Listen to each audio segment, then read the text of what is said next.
खुशामदीद। आप देख रहे हैं प्रोग्राम सुबह खैर निदा नसीम के साथ। बहुत अच्छी बातें हो रही हैं और हमें ग़िज़ा के हवाले से जो मुकम्मल मालूमात मिलनी चाहिए, हम कोशिश करेंगे कि आज अपने दोनों मेहमानाने गिरामी के थ्रू वो तमाम मालूमात आप तक बहुत भरपूर अंदाज में पहुँचाई जाएँ। तो हमारे साथ अफशीन अदील भी हैं और हमारे साथ नूर सबा अशरफी भी हैं, लेकिन हमारे साथ एक कॉलर भी हैं। आशिक हुसैन साहब हमारे साथ हैं। अस्सलाम वालेकुम। वालेकुम अस्सलाम जी, कैसे हैं आप? शुक्र अल्हम्दुलिल्लाह। आप कैसी हैं निदा साहबा? जी अल्हम्दुलिल्लाह, अल्लाह का बड़ा करम, उसकी बड़ी मेहरबानियां हैं। तीनों को सलाम हो, सलाम हो। आपको खुसूसन अस्सलाम वालेकुम फिर भी कहता हूँ। मैं गाजियाबाद से बात कर रहा हूँ, मेरा नाम है आशिक हुसैन। जी जी, कहिए, कोई सवाल करना चाहते हैं आप? था कि अगर रोजाना हम कितना फ्रूट इस्तेमाल करें। अच्छा, दूसरा सवाल ये है कि मुझे इतना मैं मोटा भी नहीं हूँ, इसके बावजूद मुझे गैस की आरज़ू बहुत है। अच्छा, तो कौन सी सब्जी ज्यादा इस्तेमाल की जाए जो मुझे ये गैस में कमी हो? ठीक है जी, बहुत शुक्रिया। आपने एक सवाल भी किया है और मेरे ख्याल से अफशीन से मुझे ये सवाल करना चाहिए, लेकिन आपकी बात बीच में अधूरी रह गई थी, तो आप वो बता रही थी कि किस तरह से लौकी और फिर गोश्त और फिर ये सब बताइए। बिल्कुल, सरीद के बारे में आप बताएं। हाँ, सरीद के बारे में तो मैंने बता दिया था कि हुज़ूर सल्लल्लाहु अलैहि वसल्लम बहुत मरगूब अरबों की पसंदीदा ठीक है। आप सल्लल्लाहु ने लौकी को भी बहुत पसंद फरमाया और हजरत अनस रज़ियल्लाहु ताला अन्हु की एक रवायत है, हदीस मुबारक है कि वो बयान करते हैं कि एक मरतबा मैं हुज़ूर की खिदमत अक़दस में गया तो मैंने देखा कि आप सल्लल्लाहु अलैहि वसल्लम के सामने गोश्त रखा हुआ है और आप उसमें लौकी तलाश फरमा रहे हैं। तो फरमाते हैं हज़रत अनस रज़ियल्लाहु ताला अन्हु कि उस वक्त से फिर मुझे लौकी से मोहब्बत हो गई कि हुज़ूर सल्लल्लाहु अलैहि वसल्लम ने उसको तलाश किया।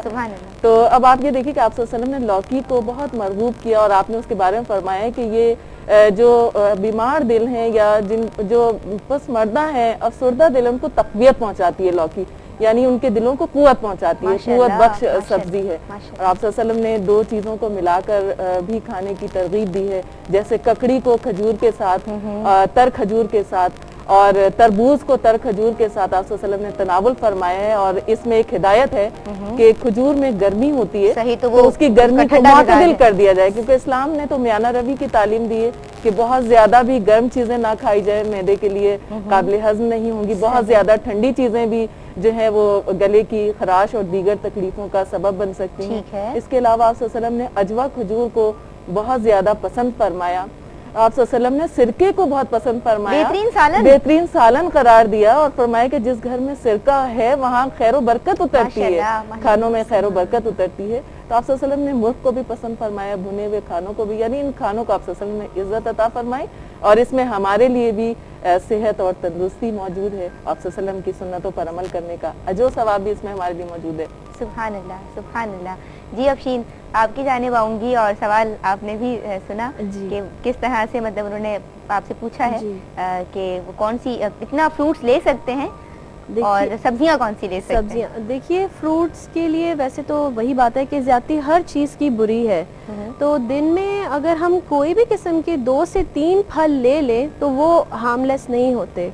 जैसे कि एप्पल है, आप देखिए होते हैं जी। एप्पल के बारे में कितना मशहूर है कि an apple a day keeps the doctor away, लेकिन अगर हम दिन में 5-6 एप्पल्स ही खाने लग जाएंगे तो हमारी बॉडी उस आयरन को डाइजेस्ट नहीं कर सकती है, सही, जिसकी वजह से हमारा विटामिन सी भी लेना पड़ेगा, हमारा डाइजेस्टिव खराब होने लग जाता है। तो हमें हर चीज को बैलेंस में ही लेके चलना है। 2 से 3 फ्रूट्स दिन में सेफ है। सही, और वो भी हम मेरे ख्याल से कोई सिलेक्शन कर लेना चाहिए कि अगर रात में हम पपीता खा रहे हैं तो दिन में हमने, या सुबह उठते ही एक सेब खा लिया तो दिन में कुछ ऑरेंज ले लिए, 1 या 2, तो ये अच्छी बात है। ठीक है, रेसिपी की जानिब आ जाते हैं। और बहुत ही अच्छी सी सैलेड, मेरे तो मुंह में पानी आ रहा है कि उसमें क्या होगा। और सैलेड मुझे खुद भी बहुत पसंद है, दोपहर में मुझे जरूर चाहिए होती है कि बस घर में जितनी सब्जियां मौजूद हैं सब आप काट लो और साथ में प्याज। आज मैं सब्जियों के साथ एक चटनी भी बताऊंगी आपको, और सैलेड का भी आप जिक्र कर रही हैं तो मैं सैलेड की तरफ आती हूँ। ठीक है। और पपीता, जैसे आपने अभी कहा, पपीता बहुत अच्छा होता है हमारे डाइजेस्टिव सिस्टम के लिए भी, तो हम कुछ इस तरह का सैलेड बनाएंगे जिसमें हम पपीता भी यूज करेंगे। अच्छा, माशाल्लाह। तो सैलेड के लिए क्वांटिटी वैसे कोई हार्ड एंड फास्ट रूल नहीं है, लेकिन चूंकि मुझे एक अंडरस्टैंडिंग के लिए रेसिपी देनी है। फरजाना शामिल होना चाह रही है हमारे साथ। अस्सलाम वालेकुम फरजाना, लाहौर से हमारे साथ हैं, आप कैसी हैं? फरजाना को खुशामदीद कहती हूँ मैं सुबह खैर में। वालेकुम अस्सलाम वरहमतुल्लाह। जी मैं लाहौर से फरजाना बात कर रही हूँ। जी मैं जी आपका प्रोग्राम देख रही थी ये सब्जियों के हवाले से। जी जी तो आप है ना ये बताएं कि किस तरह ये सेहत के हवाले से कौन सा फल बेहतर है हमारे लिए। कौन से फल बेहतर हैं हमारे लिए? हाँ जी।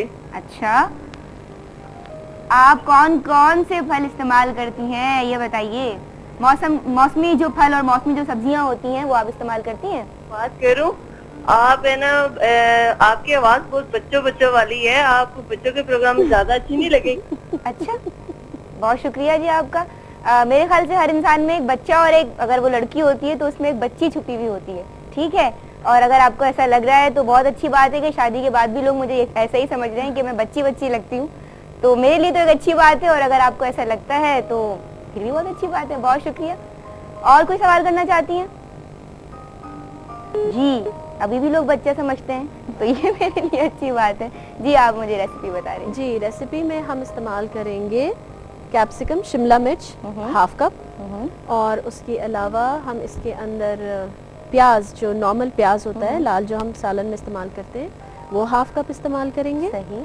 और जो हरा प्याज है उसका लीफी पार्ट, जो उसके हरे पत्ते होते हैं, वो इस्तेमाल करेंगे, वो भी हाफ कप। मैं हाफ कप की क्वांटिटी बता रही हूँ, ठीक है। लेकिन कोई भी इसमें सब्जी ऐड की जा सकती है, कम की जा सकती है, बढ़ाई जा सकती है, इसके लिए कोई हार्ड एंड फास्ट रूल नहीं है, ठीक है। बंद गोभी इस्तेमाल करेंगे, वो भी हाफ कप इस्तेमाल करेंगे, और साथ में टमाटर। सही। ये सब हम लेकर एक मिक्सिंग बोल में एक साइड पे इसको रख देंगे, ठीक है। एक जैसी कटिंग करें, खूबसूरती आएगी। इसके लिए डाइस में काटें या लंबाई के रूप में, इससे प्रेजेंटेशन भी खूबसूरत हो जाएगी खाने की। ठीक है। और पपीते को भी, पपीते के लिए तो मैं कहूँगी कि आप उसकी जो हम काश निकालते हैं उसके 3 हिस्से कर लीजिए, और वो फिंगर साइज के हो जाएंगे। ठीक है।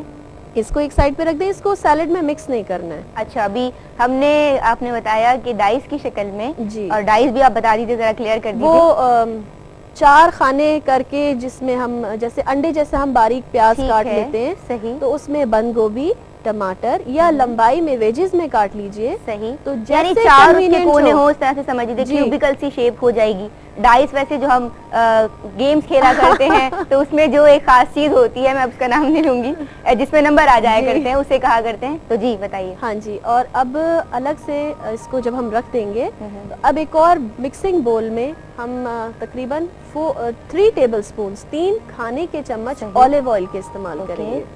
3 जवे लहसुन के अच्छी तरह से उनको क्रश कर लें, ठीक है। वो डालिए इस ऑलिव ऑयल में।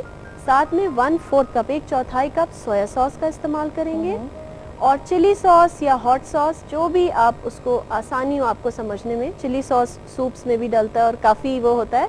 चिली सॉस के 3 खाने के चम्मच, ठीक है। साथ में नमक और काली मिर्च हस्बे जायका। सही। इसकी अच्छी सी ड्रेसिंग हम मिक्स कर लेंगे। और अगर मस्टर्ड पेस्ट अवेलेबल हो, ये ऑप्शनल है, अगर मस्टर्ड पेस्ट अवेलेबल है तो 1 टेबलस्पून यानी 1 खाने का चम्मच मस्टर्ड पेस्ट का, ये टेस्ट को इन्हांस करेगा। और अगर नहीं अवेलेबल तो बिल्कुल इसके लिए आप इसके बगैर भी बहुत मज़ेदार सैलेड बनेगा। ठीक है। अब जो हमने सैलेड काट के रखा था, ये सारी ड्रेसिंग हम उसके अंदर डाल देंगे। सही। और जो हमारी सर्विंग डिश है, वो आप जैसी, इसको बस प्याले में मत सर्व कीजिए, मतलब this is just for the sake of presentation मैं बता रही हूँ कि आप इसको स्क्वायर डिश ले लीजिए, राउंड, ओवल, जो भी अवेलेबल हो। उसमें जो हमने पपाया पहले काट के रखा था, उसके स्लाइसेस को साइड्स में लगा के, और बीच में ये सैलेड लगा दें, और ऊपर हरा धनिया फ्रेश काट के सजा दीजिए, और मज़ेदार और हेल्दी सैलेड तैयार है। क्या बात है, जिसमें कोई भी चीज़ ऐसी नहीं थी जो हमारी सेहत के लिए नुकसानदेह हो। और अगर इसमें और हमने हेल्थ ऐड करनी है इसमें, तो सफ़ेद तिल ऊपर से छिड़क दीजिए। अच्छा। इतना छोटा सा तिल का दाना अपने अंदर इतनी ग़िज़ाइयत रखता है। कैल्शियम बहुत होता है इसमें, हमारी हड्डियों के लिए बहुत अच्छा है। ठीक है। कोलेस्ट्रॉल को लोअर डाउन करता है, ब्लड प्रेशर में हेल्प करता है तिल। ठीक है। तो ये इसके ऊपर डाल दें तो इससे ग़िज़ाइयत में भी इजाफा होगा और टेस्ट में भी इजाफा होगा। माशाल्लाह, क्या बात है नाज़रीन, किस तरह से कोलेस्ट्रॉल आपने लो करना है, किस तरह से आपने कैल्शियम हासिल करना है, सारी बातें पता चल रही हैं। और पूछा क्या था हमने, एक रेसिपी पूछी थी। तो ये होता है कि अगर आप किस तरह से दरिया को कूजे में बंद करें और इस तरह की रेसिपीज़ सेलेक्ट करें कि जो हमें हेल्दी रखें ना। हमें पेट भरना ही मकसद नहीं होता, मकसद ये होता है कि हम ऐसे खाने खाएं, ऐसी ग़िज़ाएं लें कि जिससे हमारी सेहत बने। किस तरह से ग़िज़ा सेहत भी और इलाज भी होगी, इस तरह से ग़िज़ा सेहत भी बन जाएगी और इलाज भी हो जाएगी।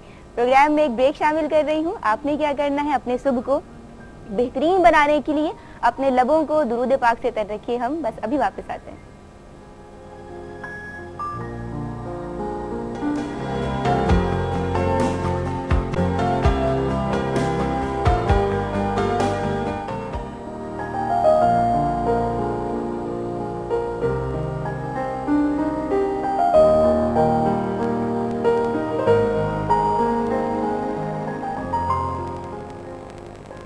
जी नाज़रीन, आज की एक नई सुबह आप सबको बहुत बहुत मुबारक हो कि जिसको आप मना रहे हैं मेरे साथ, निदा नसीम के साथ, अपने पसंदीदा चैनल ARYQ TV पे। और बहुत अच्छे अच्छे मेहमान गिरामी भी हमारे साथ हैं, जिनमें एक बहुत ही अच्छी सी शेफ़ हैं जिनका नाम अफरीन अदील है, और एक बहुत ही ज़बरदस्त स्कॉलर भी हैं कि जिनका नाम है नूरुस्सबा अशरफी।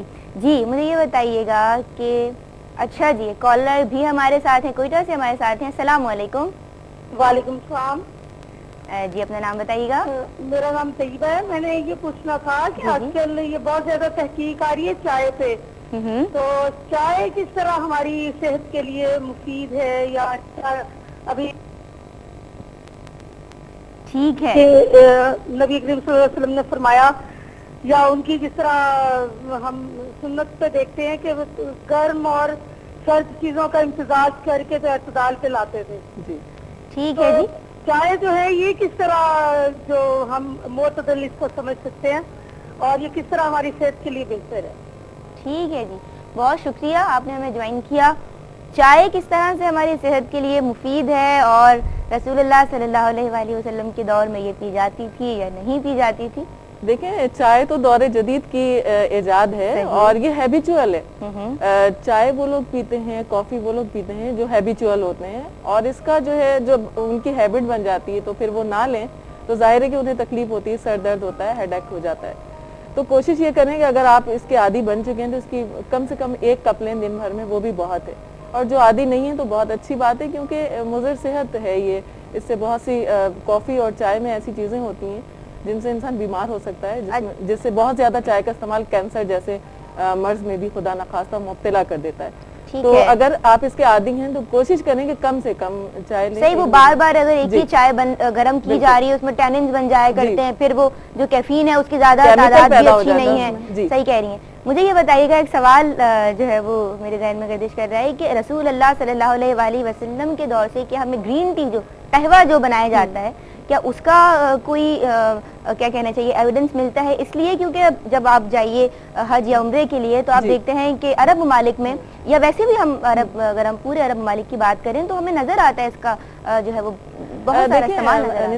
ग्रीन टी और कहवा जो है ना वो बड़ा मुफीद है, बहुत मुफीद है, क्योंकि उसमें जो है ना आप बहुत लाइट सी मकदार जो है वो टी रोज की डालते हैं आप, और जो पत्तियां हैं उसमें आप बहुत कम डालते हैं, और वो उसका जो होता है निज़ाम हज़म पर बहुत अच्छा इफेक्ट पड़ता है।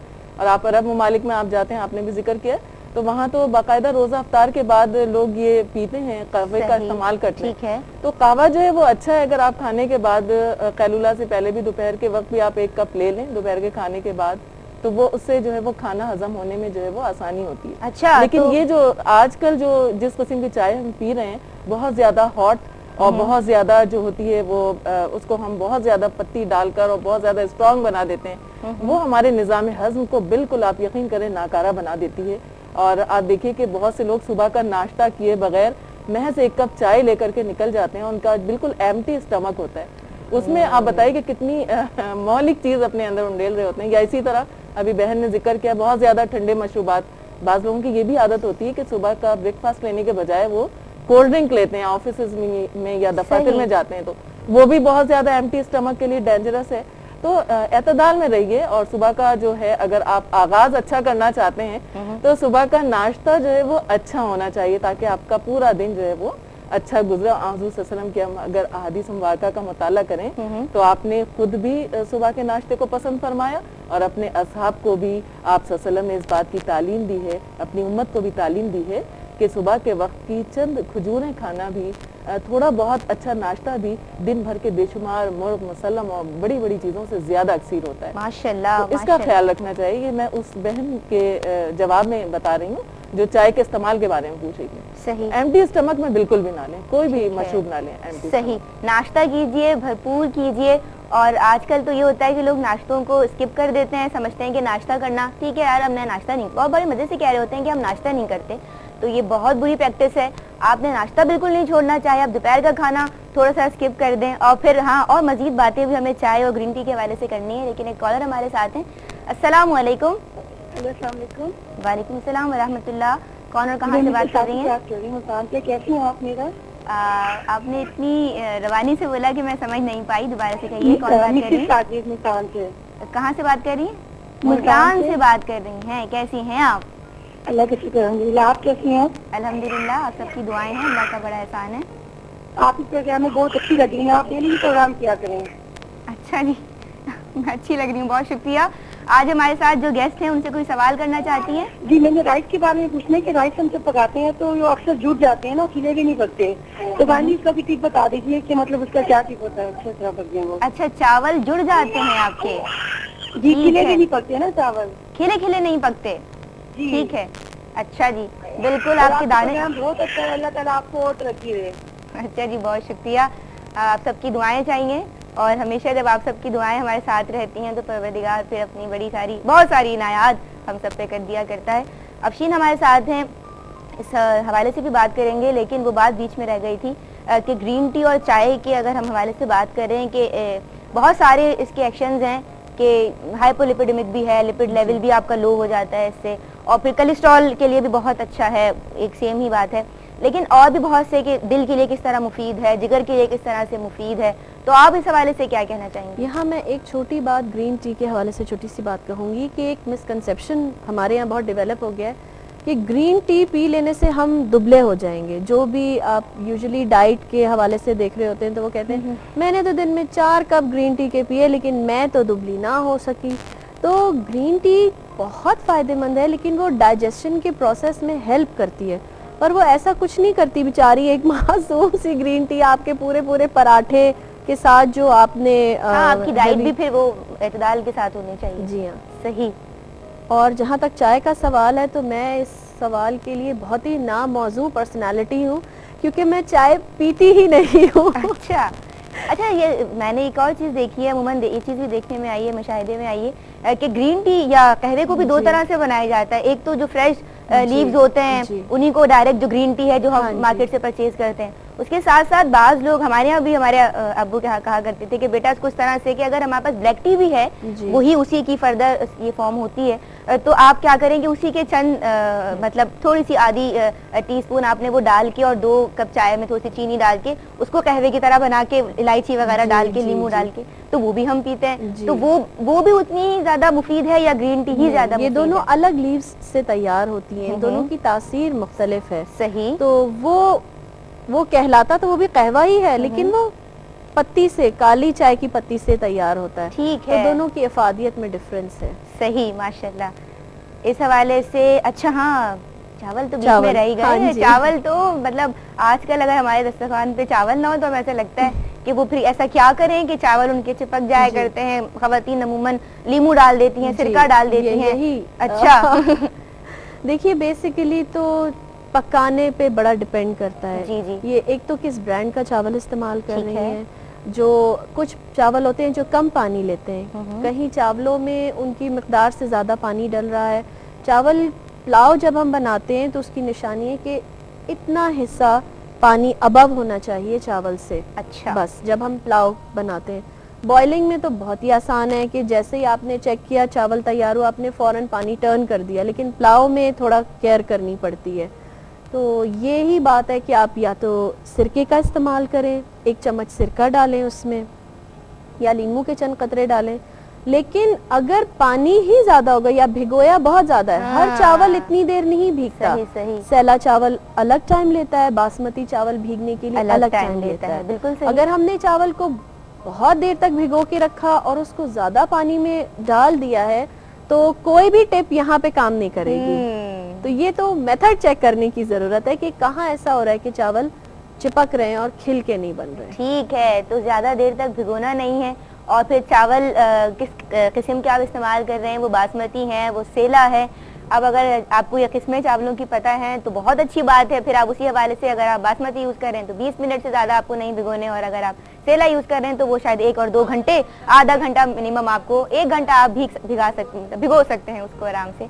तो ये बहुत प्यारी प्यारी सी टिप्स आपको मिल रही हैं, लेकिन ज़रूरत इस अमर की है कि हमें पूरा मेथड ही रिव्यू करना चाहिए अपना, सिर्फ ये नहीं कि हम बस कुछ टिप्स इस्तेमाल कर लें, लेकिन पहले हमने उनको 5 घंटे भिगो दिया, अब वो भीग के तो उनका काम हो चुका है, अब हम सोच रहे हैं कि भाई अब ये क्यों चिपक रहे हैं। तो नहीं, हमें right from the beginning till the end पूरा प्रोसेस रिव्यू करना है कि कहाँ पे कुछ गलती हमसे हुई है, कहाँ पे मिस्टेक हुई है। तो ये प्यारी प्यारी सी बातें हैं, अच्छी अच्छी सी बातें हैं, सीखने का अमल जारी और सारी रहेगा। लेकिन अभी प्रोग्राम में मैं ले रही हूँ एक ब्रेक, कहीं मत जाइए नाज़रीन, हम अभी वापस आते हैं।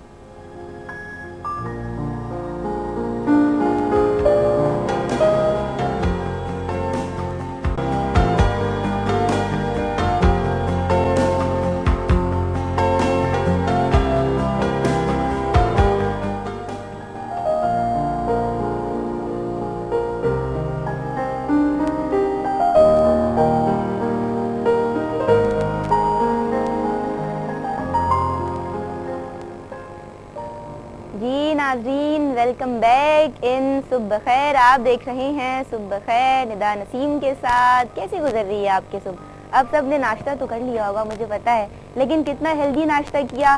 ठीक है, आज इतवार है, संडे है, तो संडे थोड़ा फंडे होता है, तो हमें ज़रा मार्जिन मिल जाया करता है। तो आज तो हलवा पूरी भी चल जाती है और आज ज़रा मज़े मज़े के ऑमलेट्स भी चल जाते हैं, लेकिन बस सब कुछ खाना है, इत्दाल के साथ खाना है। फिर अगर आपने बहुत हेवी नाश्ता ले लिया है तो कोशिश कीजिए कि फिर बाकी दिन आपने खूब अच्छे से एक्सरसाइज करनी है, नहीं की तो फिर दिन का जो आप अपना लंच ले रहे हैं उसको हल्का लें ताकि आप उसको आराम से डाइजेस्ट कर सकें।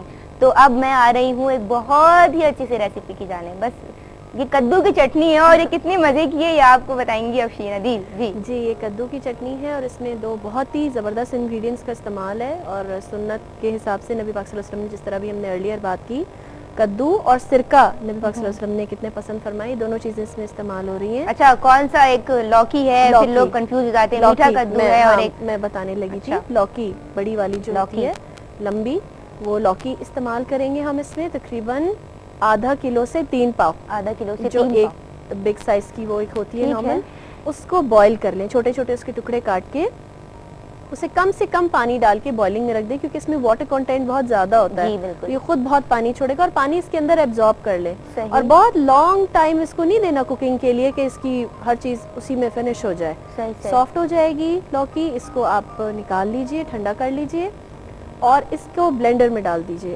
अब इसके साथ एक पूरा बंच हरे धनिए का, पूरा बंच पुदीने का, सिरका 1/4 कप, चिली सॉस वो भी 1/4 कप, सोया सॉस वो तकरीबन 1/2 कप।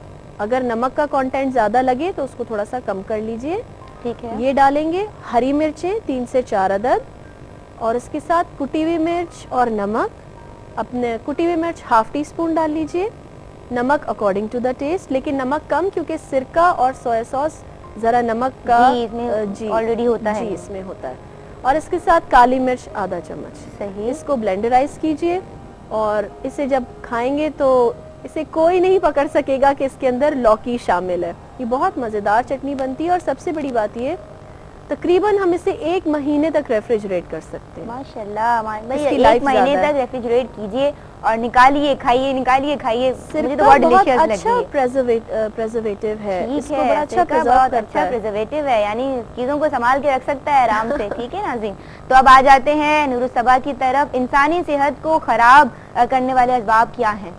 देखिए, बहुत ज्यादा खाना जो है वो हमारी सेहत को खराब कर देता है, तो खाने की जो है वो मिकदार हमें बहुत कलील रखनी चाहिए। और हमारे हुज़ूर सल्लल्लाहु अलैहि वसल्लम ने इसकी बहुत ज़्यादा ताकीद की है। आप सल्लल्लाहु अलैहि वसल्लम ने एक मौके पर इरशाद फरमाया, तिरमिज़ी शरीफ की हदीस मुबारका है, रिवायत है कि आप सल्लल्लाहु अलैहि वसल्लम इरशाद फरमाते हैं कि एक का खाना 2 लोगों के लिए काफ़ी होना चाहिए, यानी जितनी क्वांटिटी एक बंदा लेना चाह रहा है 2 लोग उसमें खा सकते हैं। इसी तरह एक मौके पर आपने फरमाया कि मोमिन 1 आंत में खाता है और काफिर 7 आंतों में खाता है, यानी मोमिन कनात हासिल करने के लिए खाता है, सैर होने के लिए और जिंदा रहने के लिए। खाने के लिए जिंदा नहीं रहता है मोमिन।